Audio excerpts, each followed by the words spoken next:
is going on, guys? We are here on the dyno and we have this beautiful sapphire blue Z32. So besides getting it calibrated, the biggest thing that we're actually doing today is testing. And what we're testing today is a set of our brand new intercoolers. They're prototypes for the time being. We thought this car would be a real good car to do that on, obviously because it already has the larger intercoolers on it, and it has our intercooler piping, inlet piping, and it has your standard flare of dual pop, Sport 700 turbos, and our full exhaust. So we thought this would be just the exact setup we needed. So we're in the middle. We've gone ahead and done a few passes on the old intercoolers. These are the old Ash spec intercoolers. So these are the old ones that were on there, and we are going to be testing them against our new Specialty Z intercoolers. And we've gone ahead on our inlets, put a divider.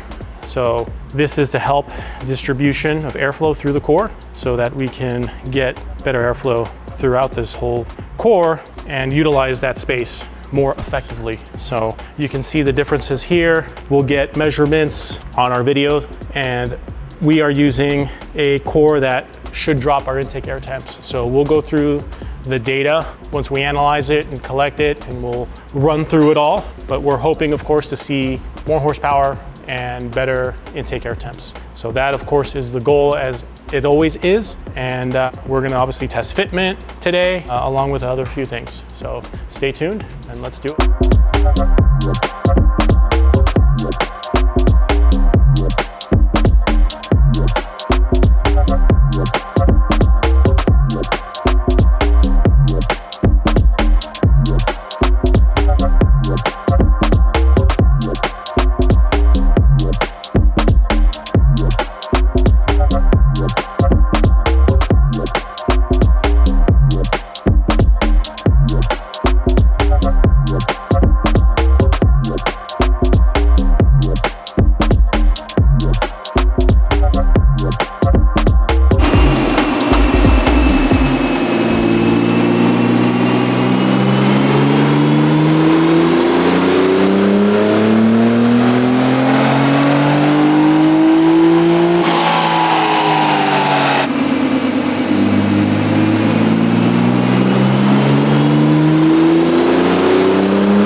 Guys, so really happy with what we got going on. So we've got our Specialty Z intercoolers, new design, and the biggest thing that we did is change the core, and we've also added a diverter on the inlet side to help get better distribution through the entire core.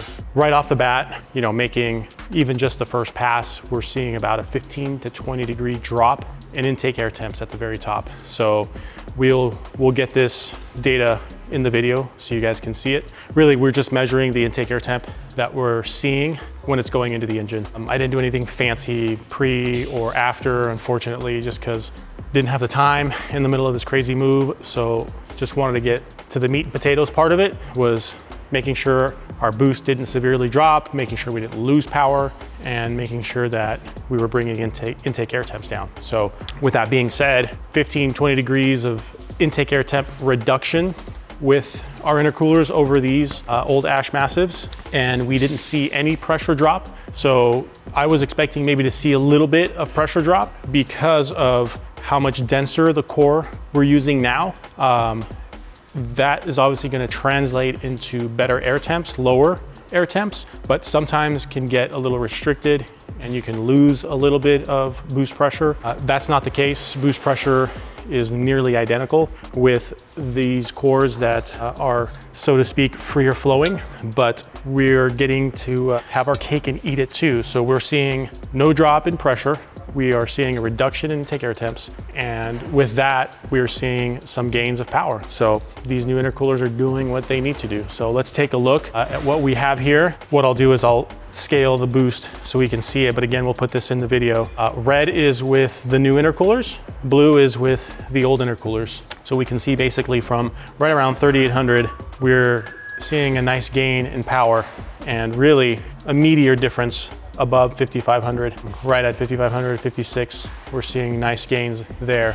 So because we're not seeing reduction in flow and we've reduced intake air temps, we've gained more power and torque. Nothing crazy at the top, but you can see that just on our base, pressure of 13, 14 pounds, leaving all that the same, made no changes whatsoever to anything else, just the intercoolers. We picked up anywhere from 15 to 20 wheel right in this area. So really good. And then the biggest thing is, of course, what we saw in the data, which is going to be very significant, is the intake air temps with the old intercoolers continue to climb at the very top of the RPMs. With our new intercooler design, the temps just keep dropping. They actually go in the opposite effect. So with the old intercoolers, we're seeing the graph go up in intake air temp. And with our new intercoolers, we're seeing the intake air temp come down and stay down. So really important, especially if you're out there beating on these things. You are road racing, drag racing, making a lot of passes in multiple gears. These intercoolers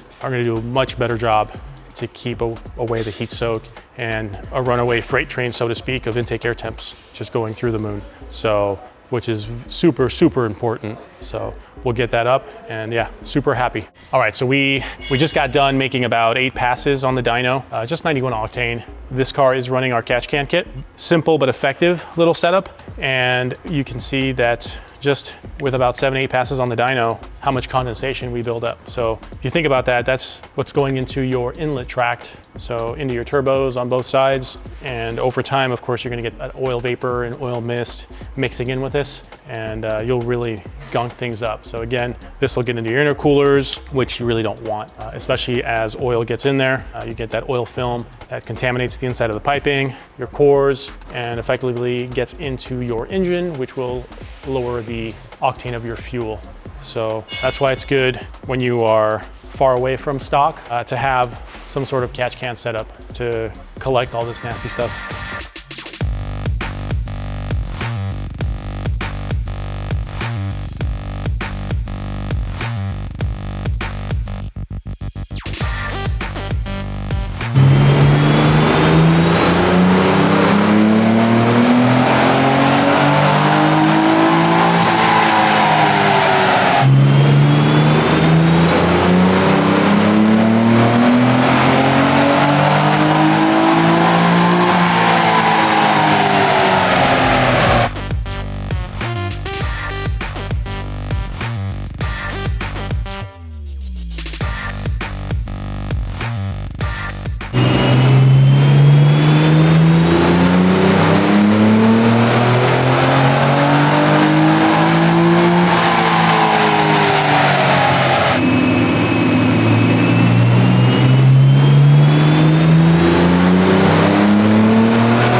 right, guys, so we have finally wrapped up our pretty big project, our 96 Z32 that we have converted to run a Haltech Elite 2500.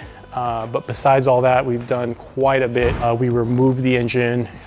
Besides upgrading the turbos from stock and the exhaust manifolds, we went ahead and we wanted to add VTC function.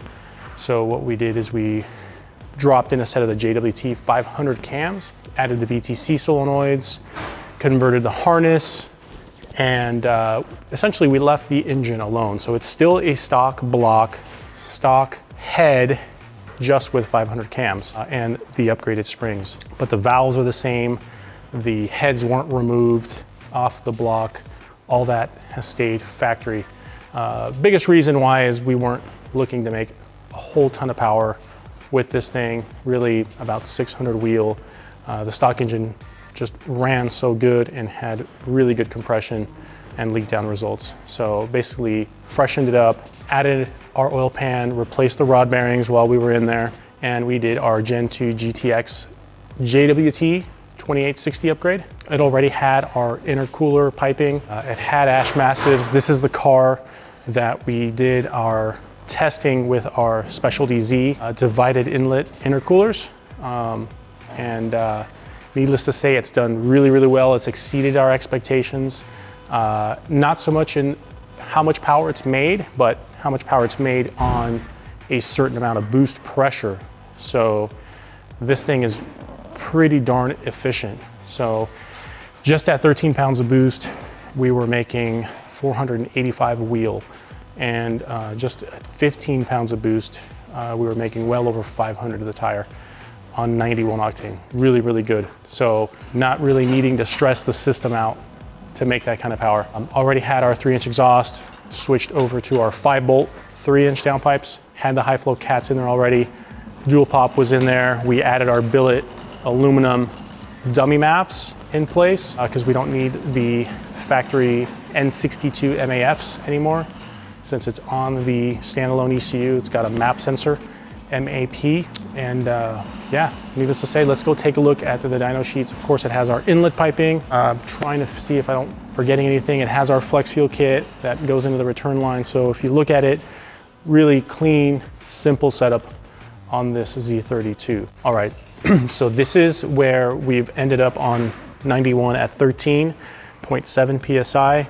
Take a look at that, 484 wheel, almost 418 foot-pounds of torque. Again, this engine didn't have VTC function on the 96 model year, so we've added that, and just done really, really well.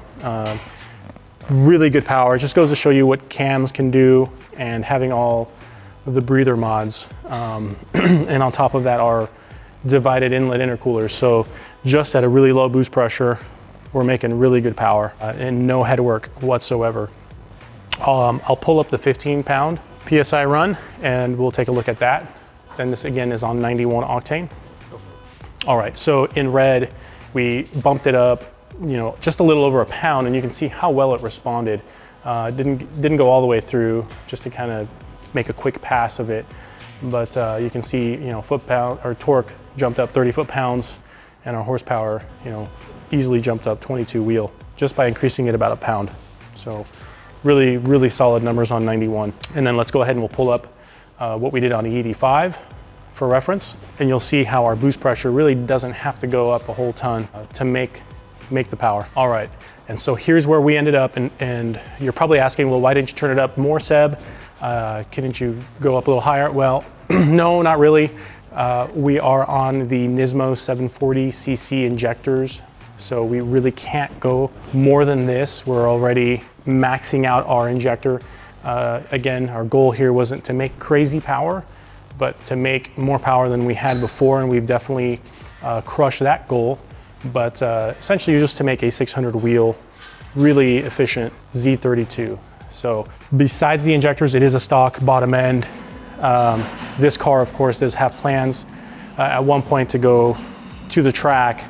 So we don't need a whole crazy amount of power, and we also don't need to make that much power to start potentially hurting the factory connecting rods. Just 18 pounds of boost, 18.2. Take a look, so just at 18.2 pounds of boost, we've hit 613 wheel, 546 foot-pounds of torque. Really, really solid power for low amount of boost pressure. So to give you an idea, a car that has stock cams, similar modifications, sometimes it takes about 23 to 25 pounds of boost to achieve kind of the power level that we're at here. So we're able to do that with low boost pressures. So again, it has all the right mix of parts. The intercoolers are making a difference for sure, keeping those intake air temps cool and efficient, and also not creating any drop in boost pressure as well. So, you're asking, well, why can't you go a little higher? Covered that. Basically, it's, we are limited by the Nismo 740cc injectors.